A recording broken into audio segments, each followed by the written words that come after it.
حالیہ برسوں میں پاکستان کے مختلف علاقوں میں شدید بارشوں اور سیلابی صورتحال سے عوام کو مشکلات کا سامنا ہے. جانی اور مالی نقصانات میں بھی اضافہ ہوا. موسمیاتی تبدیلی کے پیش نظر کلاؤڈ برسٹ ہونے کے واقعات میں غیر معمولی طور پر اضافہ ہونے لگا. رواں سال پاکستان میں کلاؤڈ برسٹ کے واقعات میں غیر معمولی اضافہ دیکھنے کو ملا ہے. کیا یہ عام بارش سے مختلف ہے؟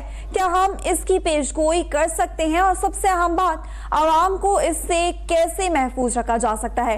اسی حوالے سے ہمیں جوائن کیا ہے ماہر موسمیات محمد فیضان خان نے. سر بتائے گا کہ کلاؤڈ برسٹ کیا ہوتا ہے اور یہ عام بارش کے مقابلے میں کتنا مختلف ہو سکتا ہے؟ کلاؤڈ برسٹ کے پیچھے کون سے موسمی عوامل ہوتے ہیں؟ السلام علیکم. سب سے پہلے تو میں آپ کو بتانا چاہوں گا کہ جو پاکستان میں جو ہمارے پاس ابھی ریسنٹلی سب سے نوٹیبل کلاؤڈ برسٹ ایونٹ جو تھا وہ یہ تھا کہ آج سے کچھ روز پہلے چکوال کے اندر ایکسٹریم میزر اسکیل کنویکٹیو رین فال ایونٹ یا پھر کلاؤڈ برسٹ پیش آیا اور ویدر والے نیٹ ورک کے اوپر جو ہے وہ سب سے زیادہ بارش ہمارے پاس چکوال کے اندر للیانڈی میں 342 ملی میٹر، وہاوی میں 207 ملی میٹر اور چوہا سعیدن شاہ کے اندر 210 ملی میٹر بارش ہوئی.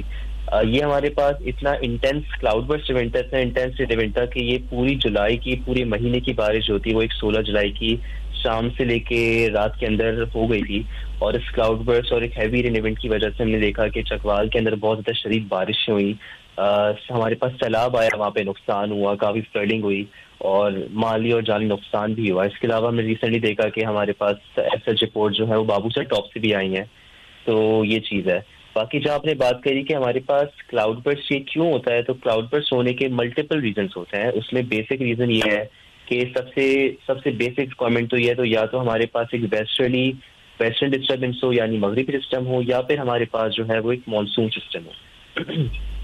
ہوتا یہ کہ جو ہمارے پاس مانسون سسٹم سے جب اسٹرانگ موئسچر جب ماؤنٹین سے ٹکراتا ہے یا پھر ہمارے پاس اگر کسی کنورجن سے ٹکراتا ہے موئسچر، تو وہ بیسکلی ہمارے پاس جو گرم ہوا ہے وہ تیزی سے اپ ڈرافٹ کی صورت کے اندر آسمان کی اوپری سطح کے پر اٹھتی ہے. جب وہ اپ ڈرافٹ ہوتے ہیں تو وہ بہت زیادہ موئسچر اپنے ٹریپ کر لیتے ہیں کلاؤڈس، اور جب وہ موئسچر کلاؤڈس میں ٹریپ ہو جاتا ہے اور پھر جب وہ موئسچر ایک طریقے سے اسٹرانگ تھنڈر اسٹارمز بنتے ہیں تو پھر وہ موئسچر کافی تیزی سے بارش کی صورت کے اندر نیچے آتا ہے.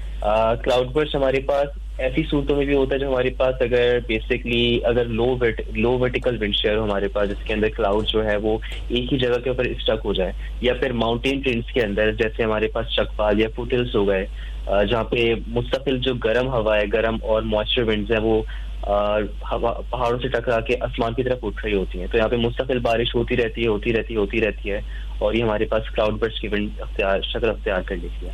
اچھا سر، مزید بتائے گا کہ اگر یہ کلاؤڈ برسٹ کا واقعہ پیش آتا ہے تو ہمیں اس قدرتی مظہر سے کیسے نمٹنا چاہیے؟ دیکھیں، سب سے پہلے تو ہمیں کلاؤڈ برسٹ ویسے تو پاکستان کے کسی بھی ریجن کے اندر ہو سکتا ہے، لیکن موسٹ پرابیبل کازز جو ہمارے پاس پرون ایریاز ہوتے ہیں وہ ہمارے پاس بیسکلی ناردرن ماؤنٹینس ریجنس ہیں. تو سب سے پہلے تو ہمیں یہ کرنا ہی چاہیے کہ کلاؤڈ برسٹ جیسے ایونٹ سے بچنے کے لیے جو ہمارے پاس جہاں پہ کئی سو سالوں سے رہائشی ہونے، جیسے چکوال کی اگر میں آپ کو ایک ایونٹ کی ایگزامپل دوں تو جہاں پہ یہ بیسکلی ایونٹ پیش آیا تو وہاں پہ لوگوں کو کہنا تھا کہ وہاں پہ آبادی کا حصہ تھا جہاں پہ پہلے زمانے کے لوگوں نے اس جگہ کو خالی رکھا ہوا تھا کہ وہ یہ کہتے تھے کہ یہاں پہ کچھ صدیوں بعد، کچھ دہائیوں بعد یہاں پہ ایسا ایک شدید بارش کا ایونٹ ہوتا ہے تو اب اس علاقے پر گھروں کو نہ بنائیں. اب ہم نے کیا یہ کہ کوئی ظاہر سی بات ہے پاکستان کی آبادی بڑھ رہی تو ہم نے اس ایریا کو جو ہمارے پاس وہ ایریاز سے دریاؤں کے نزدیک یا پھر ہمارے پاس فوٹ ہلز کے وہاں پہ ہم نے گھر بنا لیا، پھر ہمیں فارمنگ لینڈس کرنے. سب سے پہلے تو ہمیں چاہیے کہ ہم ان ایریاز کو واپس خالی کریں. ہم لوگ اپنے ریور بینک کے لائن ایریاز سے ہم لوگ دور ہٹیں اور جو نیچرل واٹر ویز ہیں ان کو ہم لوگ کلیئر کریں تاکہ اگر ایسے جگہ ہیوی رین ایونٹ ہو بھی رہے تو وہ بارش کا پانی کبھی نہ کبھی تو تیز بارش ہوگی اور دریا واپس بھرے گا یا پھر ہمارے پاس جو ڈاؤن اسٹریمس ہوتی ہیں. تو یہ ایک چیز آتی ہے. سیکنڈ یہ چیز کہ گورنمنٹ کو چاہیے کہ وہ ہمارے انفراسٹرکچر میں انویسٹ کرے. ماہر موسمیات محمد فیضان خان ہمیں تفصیلاً اس بارے میں آگاہ کر رہے تھے. سر، آپ نے اب تک ٹی وی کو ٹائم دیا، آپ کا بہت شکریہ. ابھی سبسکرائب کریں تاکہ کوئی خبر رہ نہ جائے.